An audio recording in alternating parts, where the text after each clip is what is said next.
আসসালামু আলাইকুম। Technique easy এডুকেশনের পক্ষ থেকে নবম দশম শ্রেণীর শিক্ষার্থীদের জানাচ্ছি শুভেচ্ছা। টেকনিক ইজি এডুকেশন তোমাদের জন্য নিয়ে এসেছে ইজি বায়োলজি এই বইটি, যার একটি পার্ট হচ্ছে তোমার অনুশীলনী প্রশ্নগুলো সমাধান করা।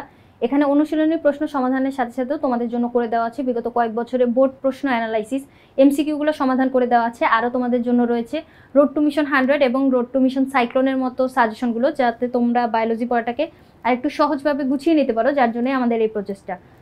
তোমরা কিন্তু চাইলে আমাদের এই ইজি বায়োলজি বইটা সংগ্রহ করে নিতে পারো। এখানে দেখো তোমাদের জন্য আরও সংযোজিত আছে কিউআর কোড, যেটা স্ক্যান করার মাধ্যমে তোমরা যাতে এই প্রশ্নটা আরেকটু সহজে বুঝতে পারো, আরেকটু সহজে যাতে আয়ত্ত করতে পারো, যার জন্যই আমাদের এই প্রচেষ্টা।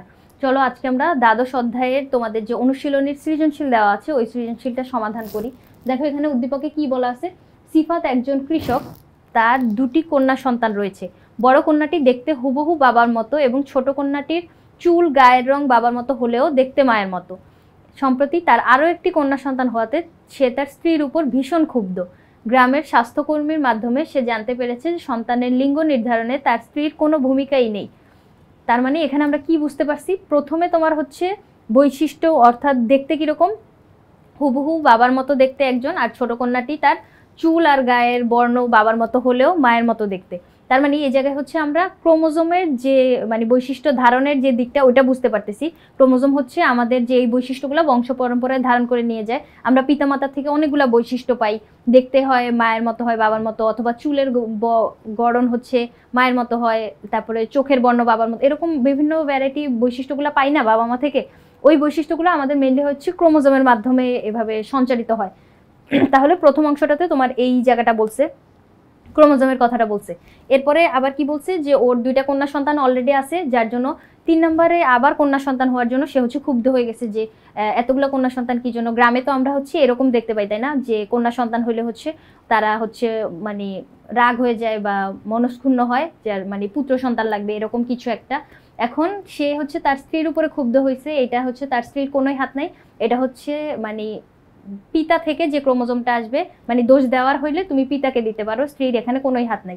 এখন চলো উদ্দীপকটা বুঝতে পারার পরে আমরা ক খ গ ঘ 4টা প্রশ্ন দেওয়া আছে। দেখো ক নম্বরে কি বলছে যে বংশগতিবিদ্যা কি, খ নম্বরে বলছে অনুলিপন বলতে কি বুঝায়, গ নম্বরে বলছে যে সিফাতের সন্তানদের এরূপ শারীরিক গঠনগত ভিন্নতার কারণ ব্যাখ্যা করো। তার মানে এক একজনের মানে একজনের বৈশিষ্ট্য এক একজনের মতো, এটা হওয়ার কারণটা ব্যাখ্যা করা লাগবে। ঘ নম্বরে কি বলছে দেখো যে সিফাতের ক্ষুব্ধ হওয়া অযৌক্তিক কেন, যুক্তি সহ বিশ্লেষণ করো। এখন ডান দিকে দেখো এই প্রশ্নগুলোর জন্য বরাদ্দ নম্বর লিখে দেওয়া আছে। চেষ্টা করবা যে প্রশ্নে যত নম্বর বরাদ্দ সেই প্রশ্ন তত প্যারা করে লিখার। কয়ের জন্য যেহেতু তোমার 1 নম্বর বরাদ্দ, এখানে তুমি শুধু জ্ঞানমূলক একটা চরণ লিখবা। খয়ের জন্য যেহেতু তোমার 2 নম্বর, এখানে তুমি 2টা প্যারা লেখার চেষ্টা করবা, একটা হচ্ছে তোমার জ্ঞানমূলক, পরেরটা অনুধাবনমূলক। গ আর ঘয় দেখো 3 আর 4 নম্বর বরাদ্দ। এখানে হচ্ছে বুঝতে পারতেছো যে ইনফরমেশন একটু বেশি করে দেওয়া লাগবে যেহেতু বেশি নাম্বারের জন্য প্রশ্ন। এখন চলো উত্তরে যদি আমরা যাই, বংশগতিবিদ্যা কি, জীববিজ্ঞানের যে শাখায় বংশগতির ধারা জিন সম্পর্কে আলোচনা করা হয় সেটাই হচ্ছে বংশগতিবিদ্যা বা জেনেটিক্স। অর্থাৎ যে বংশগতি নিয়ে যেখানে আলোচনা করা হয় ওইটা হচ্ছে জীববিজ্ঞানের ওই শাখাটাই হচ্ছে তোমার বংশগতিবিদ্যা। এরপরে অনুলিপন বলতে কি বোঝায়, অনুলিপন হচ্ছে এরকম একটা কনসেপ্ট যেখানে কি হয় তোমার একটা ডিএনএ অণু থেকে আরেকটা ডিএনএ অণু তৈরি হবে। তার মানে ডিএনএ আমাদের একটা থাকবে, পুরান একটা ডিএনএ, যেটা থেকে পরবর্তীতে ওই সূত্রটা খুলে যাবে, খুলে গিয়ে নতুন 2টা সূত্র তৈরি হবে। এরপরে ওই নতুন সূত্র 2টা যদি প্যাঁচা যায় তাহলে ওই ক্ষেত্রে আমরা দেখতে পাবো যে একটা ডিএনএ থেকে 2টা ডিএনএ আমরা পাবো, একটা সূত্র পুরান থাকবে আর একটা হচ্ছে নতুন সূত্র থাকবে। তাহলে এই যে পদ্ধতিটা এটাই হচ্ছে তোমার ডিএনএ অনুলিপন। দেখো কি বলছে, যে প্রক্রিয়ায় একটি ডিএনএ অণু তার একটি নতুন ডিএনএ অণু তৈরি করে, মানে একটি ডিএনএ অণু থেকে নতুন একটা ডিএনএ অণু তৈরি হবে, ওইটা হচ্ছে তোমার ডিএনএ অনুলিপন। এখানে দেখো আরো কি বলছে, অনুলিপনটা ঘটে কিভাবে। অনুলিপনটা হচ্ছে তোমার আমাদের যে আমরা জানি যে ডিএনএ ভিতরে নাইট্রোজেন বেস থাকে তাই না, নাইট্রোজেন বেসগুলা পরস্পর হাইড্রোজেন বন্ড দ্বারা যুক্ত থাকে। এখন এখানে যে nitrogen base adenine, guanine, cytosine আর থায়ামিন থাকে তাই না, অ্যাডেনিনের সাথে সবসময় থায়ামিনই যুক্ত হবে, এটা কিন্তু মনে রাখবা। এ আর টি মানে অ্যাডেনিন আর থায়ামিন যুক্ত হবে, থায়ামিন থাকলে অ্যাডেনিন যুক্ত হবে, তার মানে এটি, আর গুয়ানিন থাকলে সাইটোসিন যুক্ত হবে, সাইটোসিন থাকলে গুয়ানিন যুক্ত হবে। তার মানে এরকম হবে, এ ডাবল বন্ড দিয়ে টি যুক্ত হবে, জি আর এখানে ট্রিপল বন্ড দিয়ে সি যুক্ত হবে, এইভাবেই সম্পর্কটা হবে। সি থাকলে জি আসবে, জি থাকলে সি আসবে, এ থাকলে টি, টি থাকলে এ। তাহলে এই নাইট্রোজেন বেসগুলো, এই মাঝখানে হাইড্রোজেন বন্ধন, অ্যাডেনিন আর থাইমিনের মাঝখানে হচ্ছে তোমার 2টা হাইড্রোজেন বন্ধন থাকে, আর গুয়ানিন সাইটোসিনের মাঝখানে হচ্ছে তোমার 3টে হাইড্রোজেন বন্ড থাকে। এইভাবে যে মানে 2টা সূত্র যে থাকে, 2টা সূত্র হচ্ছে প্যাচ খুলে যাবে, খুলে গিয়ে মনে করো 2টা আলাদা সূত্র আমি পাইছি, এখানে একটা সূত্র একটা সূত্র, এই 2টা প্যাচায় থাকলে কি হইতো, একটা ডিএনএ হইতো, তাই না? কিন্তু এখানে নতুন একটা সূত্র তৈরি হবে, মনে করো এই পাশে যে বেসগুলো অনুযায়ী এখানে একটা নতুন আরেকটা সূত্র তৈরি হয়েছে, এই সূত্রটার সাথে আরেকটা সূত্র তৈরি হয়েছে। এখন এই 2টাকে ধরে যদি আমি এভাবে প্যাঁচাই দিই তখন কি হবে দেখো তো, এই যে এই ভায়োলেটটা এই জায়গায় প্যাঁচাবে আর কালোটা ওই জায়গায়, এখানে কালোটাও তো এইটার সাথে প্যাঁচায় যাবে, যার জন্য দেখো 2টা ডিএনএ পেয়ে গেছি না। এই যে একটা ছিল কালো, একটা ছিল প্যাঁচানো, ওই কালোটা থেকে আমরা 2টা এরকম ডিএনএ পাইছি। তাহলে এই যে পুরো কনসেপ্টটা, এটা হচ্ছে তোমার আগের পর্বটা, মানে আমাদের যে রচনামূলক যে প্রশ্নটা দেওয়া ছিল ওখানে হচ্ছে খুব সুন্দরভাবে মানে বর্ণনা করে বুঝাইছি, এখানে হচ্ছে আর বেশি আলোচনা করলাম না। এখন এতটুকু মানে এইভাবে হচ্ছে একটা ডিএনএ থেকে নতুন একটা ডিএনএ তৈরির যে প্রক্রিয়া। এখন দেখো কি বলছে, গ নাম্বারে আমাদের কি চাইছিল, সন্তানদের ভিতরে যে গঠনগত পার্থক্য ছিল, তাই না? ওইটা হচ্ছে তোমার কি জন্য, ক্রোমোজোমের কারণে। এখন আমরা জানি হচ্ছে সন্তান সন্ততি তৈরি হয় কিভাবে। এখন এখানে তোমার 2টা গ্যামেটের প্রয়োজন হয়, একটা হচ্ছে পিতা দেহ থেকে আসে আর একটা মাতা দেহ থেকে আসে। এখন 2টা গ্যামেট যখন মিলিত হবে ওই জায়গাটায় হচ্ছে তোমার নিষেক সম্পন্ন হবে, অর্থাৎ ওই প্রক্রিয়াটাকে নিষেক বলবো। নিষেকের ফলে হচ্ছে তোমার জাইগোট তৈরি হয়, জাইগোট পরবর্তীতে বিভাজিত হয়ে তোমার একটা পূর্ণাঙ্গ জীবদেহ তৈরি করবে। এখন কোষ বিভাজনের সময় যেই মানে ক্রোমোজোমগুলো আমরা দেখি না, যে ক্রোমোজোমও বিভাজিত হয়, কোষ বিভাজনের ক্ষেত্রে মানে এরকম প্রজননের ক্ষেত্রে আমরা 2 ধরনের কোষ বিভাজন দেখতে পাই।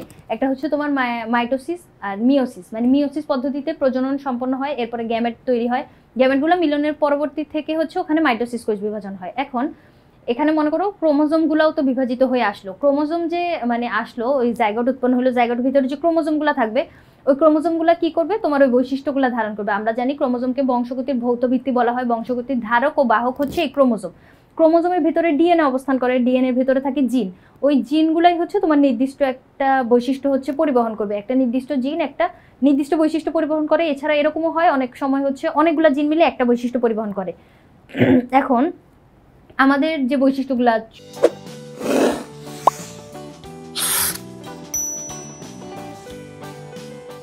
চুলের ধরন, চুলের বর্ণ, তারপরে চামড়ার ধরন অথবা গায়ের বর্ণ মানে ত্বকের বর্ণ, এই যে বিভিন্ন বৈশিষ্ট্যগুলো, এগুলো হচ্ছে আমরা এই ক্রোমোজোমের মাধ্যমে পিতামাতা থেকে পেয়ে থাকি।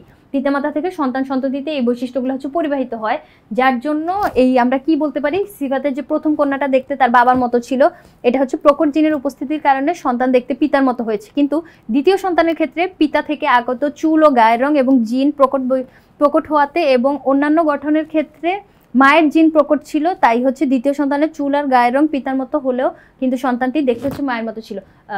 এটার কারণ হচ্ছে জিন আবার 2 ধরনের হয়, একটা হচ্ছে প্রকট জিন যেটা প্রকট বৈশিষ্ট্যগুলো ধারণ করবে, আর আরেকটা হচ্ছে প্রচ্ছন্ন জিন। এখন প্রকট জিন আর প্রচ্ছন্ন জিনের ভিতরে যেটা প্রকট থাকে ওইটাই হচ্ছে তোমার প্রকাশ পায়, আর প্রচ্ছন্নটা হচ্ছে লুকানো অবস্থায় থাকে, মানে ওই জিনটা তোমার দেহে আছে কিন্তু ওইটা হচ্ছে বাইরে থেকে আমরা দেখতে পাই না, ওইটা পরবর্তীতে যখন আবার প্রজননটা সম্পন্ন হবে পরবর্তী জেনারেশনে ওইটা যায় হচ্ছে হয়তো প্রকাশ পাইতেও পারে। এখন প্রকট জিনটা হচ্ছে সবসময় প্রকাশ পায়। এখন ওই সিফাতের ক্ষেত্রে দেখো উদ্দীপকের যে কৃষকটা ছিল ওনার যে বড় মেয়েটা ক্ষেত্রে যে বৈশিষ্ট্যগুলো ওইগুলো অবশ্যই যে প্রকট জিনটা ছিল ওই প্রকট জিনের ভিতরে যে বৈশিষ্ট্যগুলো ওগুলোই প্রকাশ পাইছে। আবার হচ্ছে ছোট মেয়ের ক্ষেত্রে কি বলছে, দ্বিতীয় কন্যা সন্তানের ক্ষেত্রে মানে ও দেখতে হচ্ছে মায়ের মতো ছিল কিন্তু কিছু বৈশিষ্ট্য বাবা থেকে পাইছিল, অর্থাৎ ওই বৈশিষ্ট্যগুলো প্রকট আকারে ছিল। আবার ও দেখতে যেহেতু মায়ের মতো ওইখানে দেখতে মানে দেখার যে জিনটা ওইটা আবার হচ্ছে তোমার প্রকট ছিল, মানে মায়ের মতো দেখতে ওই বৈশিষ্ট্যটা প্রকট ছিল, যার কারণে সে হচ্ছে মায়ের মতো দেখতে হয়েছে। এখন সব কিছুই হচ্ছে তোমার মেইনলি ওই ক্রোমোজোমের ভিতর অবস্থিত জিনের কারণে হচ্ছে, জিনের কারণেই হচ্ছে তোমার এই ক্রোমোজোমের মাধ্যমে বৈশিষ্ট্যগুলো পরিবাহিত হচ্ছে, প্রকট বৈশিষ্ট্য প্রচ্ছন্ন বৈশিষ্ট্য যেটাই বলি আলটিমেটলি মেইন থিমটা কি আমাদের হচ্ছে জিনের মাধ্যমে বা ক্রোমোজোমের মাধ্যমে হচ্ছে এই পরিবহনটা হচ্ছে। তাহলে আমরা বুঝতে পারলাম গ নাম্বারটা। এবার ঘতে যাই চলো। ঘতে আমাদের কি বলছিল, কন্যা সন্তান হওয়ার জন্য যে সে রাগ হয়ে গেছিল, ক্ষুব্ধ হয়েছিল তার স্ত্রীর উপরে, এটা কিন্তু একদমই ঠিক না। কি জন্য, সে মানে স্ত্রীর এই জায়গায় কোনোই হাত নাই। এখানে দেখো তোমাকে যদি আমি একটা প্রবাহ চিত্র দেখাই, এখানে দেখো স্ত্রী দেহে সবসময় 2টা গ্যামেটই থাকবে, মানে ক্রোমোজোম যদি বলি আমরা, ক্রোমোজোম হচ্ছে মানব দেহে 23 জোড়া থাকে, 23 জোড়া ক্রোমোজোমের ভিতরে 22 জোড়া হচ্ছে তোমার অটোজোম, মানে পিতা দেহ আর মাতা দেহ দুইটাতে হচ্ছে সেম সেম অটোজোমগুলা থাকবে, 22 জোড়া হচ্ছে পুরা হুবহু সেম থাকবে সকল জীব ক্ষেত্রেই, মানে পুরুষ জীব না স্ত্রী জীব। এখন আর এক জোড়া যেটা 22 জোড়া আর এক জোড়া 23 জোড়া তো হয়, আর এক জোড়া যেটা সেটা হচ্ছে তোমার সেক্স ক্রোমোজোম। এই সেক্স ক্রোমোজোম হচ্ছে নারী দেহে সবসময় থাকবে দুইটা এক্স, এক্স আর এক্স ক্রোমোজোম থাকবে, আর পুরুষের দেহে থাকবে এক্স আর ওয়াই। এখন তুমি মাতৃদেহে সবসময় এক্সটাই খুঁজে পাবা, তাই না? তাহলে মাতৃদেহ থেকে এক্স ক্রোমোজোমটাই আসবে, এটা তো স্বাভাবিক, যার জন্যই সে মানে মহিলা হয়েছে। এখন মহিলা থেকে তোমার এক্স ক্রোমোজোমটাই আসবে, আর পিতা দেহে তোমার এই দুইটাই থাকে, এই এক্স ক্রোমোজোমও থাকে যেটা স্ত্রী দেহে পাওয়া যায়, ওয়াই ক্রোমোজোম থাকে যেটা হচ্ছে ভিন্ন ছোট একটা ক্রোমোজোম থাকে। এটা তোমরা যদি এই ক্রোমোজোমগুলা মানে অটোজোমগুলা যদি চেহারা দেখতে চাও দেখো এরকম থাকে। দেখো অটোজোম হচ্ছে সবগুলা এরকম একরকম থাকে, আর সেক্স ক্রোমোজোম যে এক জোড়া ওখানে এক্স দুইটা দেখো এরকম সমান সমান দুইটা মানে রড আকৃতির বড় ক্রোমোজোম থাকে, আর ওয়াই যেটা দেখো সেটা হচ্ছে অনেক ছোট থাকে। এখন এক্স ক্রোমোজোম হচ্ছে এইটাই যে মাতৃদেহে যেটা থাকে সেটা। এখন এইখানে আমরা যদি দেখতে পাই মা থেকে তো অবশ্যই এক্সই আসবে, কারণ মায়ের দেহে আসেই এক্স ক্রোমোজোম, ও তো ওয়াই দিতে পারবে না, তাহলে মা থেকে দুইটাই আসছে এক্স। এখন পিতার উপর নির্ভর করতেছে যে সন্তানটা মেয়ে হবে নাকি ছেলে হবে। তাহলে দেখো মায়ের থেকে এক্স আসলো, এক্স এর সাথে পিতা যদি এখন তোমার ওয়াই দেয় তাহলে পুত্র সন্তান হবে, পিতা যদি এক্স ক্রোমোজোম দেয় তাহলে হচ্ছে তোমার মানে ওই কন্যা সন্তান হবে। তাহলে দেখো নির্ভর করতেছে কার উপর? পিতার উপর। পিতা কোনটা দিবে, কোন ক্রোমোজোমটা দিবে, এক্স ক্রোমোজোম দিলে মেয়ে হবে আর ওয়াই ক্রোমোজোম দিলে হচ্ছে পুত্র সন্তান হবে। তাহলে এই জায়গায় তো মাকে ব্লেম করার কোনো প্রশ্নই আসে না, কারণ মাতৃদেহে তোমার এক্স ক্রোমোজোম থাকে, এটা তুমি আগে থেকেই জানো, এটা স্বাভাবিক কথা যে মাতৃদেহে ওয়াই ক্রোমোজোম কিভাবে আসবে, তাহলে তো সে মা হইতো না। এখন মায়ের দেহে এক্সই থাকবে, এখন পিতা তুমি যেটা দিবা সেটার উপরে হচ্ছে নির্ভর করতেছে যে পুত্র সন্তান হবে নাকি কন্যা সন্তান হবে। তাহলে এখানে মাকে ব্লেম করার কোনো মানে কারণই নেই। এই জায়গায় হচ্ছে তোমার গ্রামে আমরা এরকম দেখতে পাই না যে মানে কুসংস্কার বা এভাবে হচ্ছে নারীদের উপর টর্চার করা হয়, যেটা একদমই ঠিক না, এটা নারীদের কোনো হাত নাই, মানে এটা আসলে কারো বাবাটারও হাত নাই, এটা হচ্ছে উপরওয়ালা কর্তৃক নির্ধারিত। কিন্তু তুমি যদি দোষ দিতে চাও তাহলে বাবাকে দাও, এখানে নারীর কোনো দোষ নেই। তাহলে আমরা বুঝতে পারতেছি যে ও যে ওর স্ত্রীকে ব্লেম করতেছে, সিফাত যে ওর স্ত্রী হচ্ছে আরেকটা কন্যা সন্তান জন্ম দেওয়া যে ক্ষুব্ধ হয়েছে, যে ক্ষুব্ধ হওয়াটা হচ্ছে ওর ঠিক হয় নাই, কারণ এটা হচ্ছে অযৌক্তিক, কারণ ওই ক্ষুব্ধ হয়ে সে মানে স্ত্রীকে দোষারোপ করতেছে। এখানে হচ্ছে কন্যা সন্তান জন্ম দেওয়ার ক্ষেত্রে বা পুত্র সন্তানও যদি জন্ম দিত তাহলে হচ্ছে এখানে স্ত্রীর কোনো হাত নাই, কারণ এই ক্রোমোজোমটা হচ্ছে পিতা দেহ থেকে আসবে। পিতা দেহ থেকে যদি ওয়াই আসে তাহলে পুত্র সন্তান জন্ম হবে, আর এক্স আসলে হচ্ছে এক্স মানে কন্যা সন্তান। এখন তুমি হচ্ছে যখন এই বর্ণনাটা লিখবা, ঘ নাম্বারে যখন উত্তরটা লিখতে যাবা চেষ্টা করবো হচ্ছে এই ফ্লো চার্টটা দিয়ে দেওয়া। দেখো এখানে মানে এই যে মানুষ থেকে লাগবে না, এখানে গ্যামেট থেকে শুরু করবা, একটা এক্স একটা ওয়াই গ্যামেট পিতা থেকে আসবে, একটা এক্স আর এক্স হচ্ছে মাতৃদেহ থেকে আসবে, এরপরে ক্রস দিয়ে হচ্ছে তুমি এভাবে ফ্লোচার্টটা দেখায় দিলে মানে একটু ভালো হয়, বর্ণনাটা মানে সুন্দর হবে তোমার সৃজনশীলটা। এখন এখানে যদি আমরা আরেকটু বর্ণনা কি লেখা আছে দেখো, যদি পড়ি, নারীদের ডিপ্লয়েড কোষে দুটি সেক্স ক্রোমোজোমই এক্স ক্রোমোজোম থাকে, কারণ নারী দেহে দুইটা এক্সই থাকবে, এক্স ছাড়া হচ্ছে ওয়াই ক্রোমোজোম এখানে তুমি পাবা না। কিন্তু পুরুষদের ক্ষেত্রে দুটির মধ্যে একটি থাকে এক্স আর একটা থাকে হচ্ছে ওয়াই, এই ক্রোমোজোমগুলো একসাথে তাহলে কি বলবো এক্স আর ওয়াই থাকে পিতা দেহে। এখন এক্স এবং ওয়াই উভয় ধরনের সেক্স ক্রোমোজোমই আকৃতিতে লম্বা এবং রডের মতো হয়, তবে ওয়াই ক্রোমোজোম এক্স এর তুলনায় কিছুটা ছোট হয়। ওই যে আমরা চিত্র দেখছি তখন তো তোমাকে দেখাইলাম যে ওয়াইটা হচ্ছে তুলনামূলক ছোট। এবার নারীদের ডিম্বাশয়ে ডিম্বাণু তৈরি করার সময় যখন মিওসিস বিভাজন ঘটে তখন প্রতিটি ডিম্বাণু অন্যান্য যে ক্রোমোজোমের সাথে একটি করে এক্স ক্রোমোজোম লাভ করে। অন্যদিকে পুরুষের শুক্রাণু সৃষ্টির সময় অর্ধেক সংখ্যক শুক্রাণু একটি করে এক্স লাভ করে আর অর্ধেক সংখ্যক কি করে ওয়াই লাভ করে। তাহলে ওই যখন গ্যামেট দুইটার মিলন হবে অর্থাৎ শুক্রাণু আর ডিম্বাণু যখন মিলিত হবে তখন মাতৃদেহের ভিতরে তো ওই সবগুলা ডিম্বাণুতে হচ্ছে এক্স থাকবে, আর পিতা দেহ থেকে যে শুক্রাণুটা সাঁতার কেটে সবার প্রথমে তোমার ডিম্বাণু পর্যন্ত যাইতে পারবে ওই জায়গায় হচ্ছে তোমার নিষেক সম্পন্ন হবে। এখন সাঁতার কেটে এক্স ক্রোমোজোম নিয়ে গেলে ওই শুক্রাণুটা নাকি ওয়াই ক্রোমোজোম নিয়ে গেলেও এটার উপরে নির্ভর করবে। তাহলে ওয়াই ক্রোমোজোম যদি নিয়ে যায় তাহলে হচ্ছে তোমার ওয়াই ক্রোমোজোমের সাথে যদি ডিম্বাণুর মিলন ঘটে এরপর নিষিক্তকরণের ফলে তোমার হচ্ছে একটা পুত্র সন্তান জন্ম হবে, আর যদি এক্স ক্রোমোজোম এসে মিলিত হয় নিষিক্তকরণের পর ওখানে হচ্ছে কন্যা সন্তান জন্ম হবে। যার কারণে আমরা বলতে পারতেছি যে এটা নির্ভর করে হচ্ছে তোমার পিতা থেকে আগত ক্রোমোজোমের উপর, তার মানে পিতা কোন ক্রোমোজোমটা দিচ্ছে এটার উপরে হচ্ছে নির্ভর করে। তাহলে এইখানে হচ্ছে মানে ও যে উদ্দীপকের সিফাত যে তার স্ত্রীকে ব্লেম করতেছে এখানে হচ্ছে তাকে তার ব্লেম করাটা হচ্ছে অযৌক্তিক।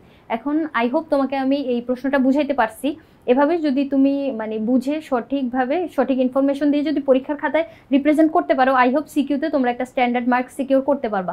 এখন অনুশীলনীর এই প্রশ্নগুলো সমাধান করা ছাড়াও তোমাকে আরও অনেকগুলো প্র্যাকটিস করতে হবে, বিগত কয়েক বছর বোর্ড প্রশ্নগুলোও তোমাকে অ্যানালাইসিস করতে হবে, কারণ এই প্র্যাকটিসের মাধ্যমে তুমি স্কুলের পরীক্ষায় অথবা বোর্ড পরীক্ষায় তোমার উদ্দীপকটা ধরতে পারা, সেই অনুযায়ী উত্তরটা লিখতে পারার জন্য অবশ্যই এই প্র্যাকটিসটা দরকারি, যার জন্য আমাদের ইজি বায়োলজি বইটাতে তোমাদের জন্য এইসব সংযোজন করে দেওয়া আছে। তোমরা চাইলে এই বইটা সংগ্রহ করে নিতে পারো।